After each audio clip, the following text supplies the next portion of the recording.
Want to speak English like a native? Not just correctly, but confidently, naturally, and effortlessly? This one skill changes everything. It's not grammar, it's not formal vocabulary, it's mastering idioms and phrasal verbs. Idioms and phrasal verbs are the heartbeat of everyday English. It's the language of emotion, nuance, and culture.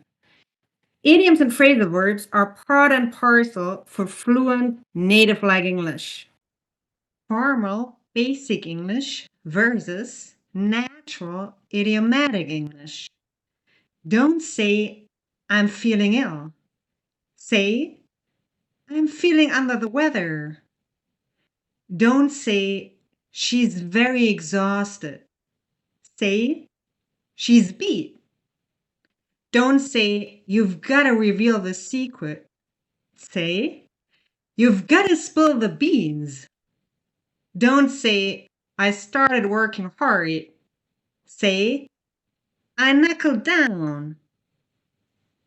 Don't say, he's trying to solve it. Say, he's figuring it out. Don't say, you're exactly right. Say, you hit the nail on the head. If you want to speak English like a pro, use idioms and phrasal verbs. Subscribe, like, and comment in the section below, and let's beef up your English.